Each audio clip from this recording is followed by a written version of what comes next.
क्या ये कैंसर है, क्या इससे मुझे कोई बहुत बड़ी परेशानी हो जाएगी। हमारे पास रघुवीर प्रसाद शर्मा जी आए, 71 ईयर्स के, जिनके लेफ्ट शोल्डर के ऊपर एक बहुत बड़ी गांठ थी। बहुत चिंता में थे कि क्या है ये। तो हमने उनसे पूछा कि ये कब से है आपको इस तरह की गांठ। तो उन्होंने बताया कि ये बहुत लंबे समय से, उनको खुद भी याद नहीं है कि ये 5 साल 10 साल या 20 साल कब से है, मगर अब इस समय पर उनको परेशानी ये होने लगी है कि उनकी गर्दन में थोड़ा सा अकड़न महसूस होती है, हाथ को ऊपर उठाने में थोड़ा तकलीफ महसूस होती है। अपने साथ कुछ जगह से ये जांचें करा के भी लाए थे, तो उसमें ये देखा गया कि ये स्वेलिंग 27 सेंटीमीटर लंबी है। देखते हैं कि हमने इसका कैसे उपचार किया, ये स्वेलिंग आखिर में है क्या। इस चैनल को आप इस तरह के इंटरेस्टिंग मेडिकल फील्ड के वीडियोस देखने के लिए सब्सक्राइब जरूर करें और इस वीडियो को लाइक जरूर करें। दोस्तों, मेरा नाम डॉक्टर सत्या सारस्वत है। मैं एक गोल्ड मेडलिस्ट प्लास्टिक और कॉस्मेटिक सर्जन हूँ, जो कि प्लास्टिक और कॉस्मेटिक सर्जरी के क्षेत्र में पिछले करीब 2 दशक से आगरा और उसके आसपास के शहरों में अपनी सेवा यहाँ के मरीजों को देता रहा हूँ। हमने अभी तक लगभग 14 से 15 हजार प्लास्टिक और कॉस्मेटिक सर्जरी की सर्जरीज कर चुके हैं और ऐसे बहुत सारे लोगों को हमने अभी तक लाभ दिया है।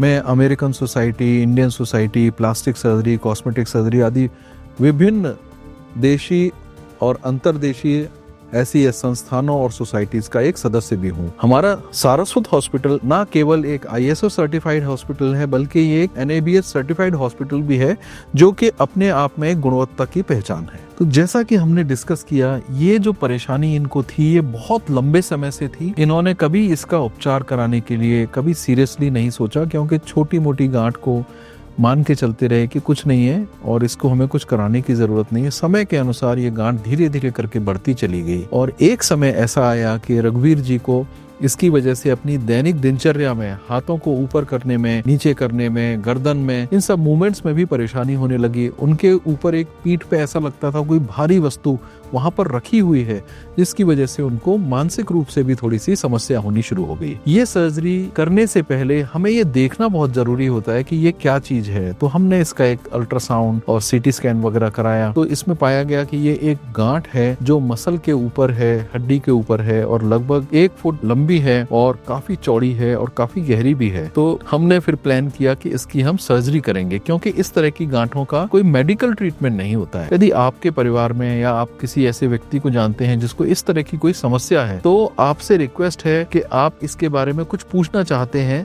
तो हमसे इस कमेंट सेक्शन में नीचे लिख करके हमसे पूछिए, तो उसके ऊपर भी हम आपको पूरी जानकारी देने की कोशिश करेंगे। इसके बाद में हमने इनकी सर्जरी को प्लान किया। सर्जरी से प्लानिंग से पहले सारे ब्लड टेस्ट कराए जाते हैं, जिसमें देखते हैं कि आपका लिवर, किडनी आदि, आपका ब्लड प्रेशर चेक करते हैं, ECG कराते हैं। सभी जांचों को कराने के बाद हमने इनकी सर्जरी करने का निर्णय लिया।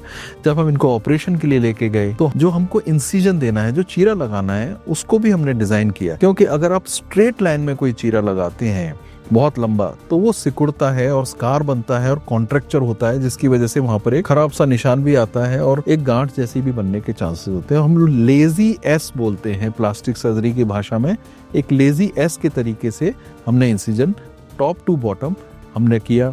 फिर धीरे धीरे इसमें पेनस्टेकिंगली जहाँ पर भी कोई ब्लड वेसल आ रही है उसको कॉटराइज किया, ब्लीडिंग को रोकते हुए धीरे तक इसके हम जड़ तक पहुंचे। चारों तरफ से धीरे धीरे इसको हम अलग, अंदर के जो नीचे वाले स्ट्रक्चर्स हैं उससे सेपरेट करते चले गए और देखते देखते ये हम धीरे धीरे हमारे हाथ में करीब 1.5 से 2 घंटे की सर्जरी के बाद में ये पूरी एक जो गांठ है वो हमारे पास निकल करके आ गई। इसके बाद में हमने अंदर जो एक काफी बड़ा गड्ढा जैसा हो गया, तो वहां पर हमने जितने भी छोटे मोटे ब्लीडर्स जहाँ से ब्लीडिंग होती है, हो रही है या हो सकती है, उन सबको ब्लीडिंग को रोका, कॉटराइज किया। इसके बाद में हमने एक ड्रेन डाला, जिसमें कि अगर कोई अंदर ब्लड आता है तो उसमें कलेक्टेड हो जाए, और फिर हमने इसको 2 लेयर्स में टांके लगा करके पूरी स्पेस को बंद किया।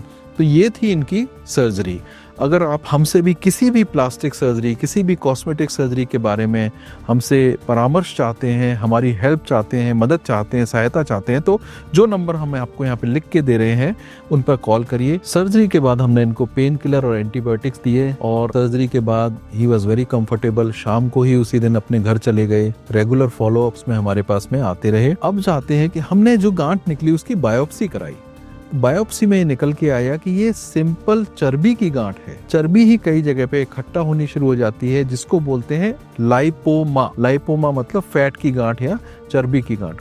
तो ये इनकी बायोप्सी में निकला, ये कोई कैंसर नहीं होता है, ये एक बेनाइन, अगर कोई भी ट्यूमर होता है, ट्यूमर मतलब कोई भी ग्रोथ हो रही है, ट्यूमर दो तरह के हो सकते हैं, बेनाइन और मैलिग्नेंट। बेनाइन ट्यूमर वो होता है जो अपनी ही जगह पर रहता है या धीरे धीरे उसी जगह बढ़ता है, पूरे शरीर को में फैल के उसे नुकसान नहीं पहुंचाता। मैलिग्नेंट गांठें वो होती हैं जो शुरुआत से, जैसे ब्रेस्ट में फीमेल्स के चेस्ट में गांठ हो जाती है, 1 सेंटीमीटर की भी होने से पहले वो शरीर में कई जगह फैल चुकी होती है, तो वो थोड़ी सी चिंताजनक चीज़ें होती हैं। इसमें कोई लाइफ का रिस्क नहीं होता है। बेनाइन ट्यूमर्स बहुत शांति से आपके घर में रहते, आपके शरीर में रहते हैं और आपको कोई बहुत ज़्यादा नुकसान नहीं पहुंचाते जब तक कि वो बहुत बड़े ना हो जाएं, जैसा कि इनके केस में हुआ। अगर आपको ये जानकारी थोड़ी अच्छी लगी है, आपको लगता है कि ये उपयोगी है, ज्ञानवर्धक है, तो इसको आप अपने ग्रुप्स में या अपने जिन भी सगे संबंधी हैं उनके साथ शेयर जरूर करें।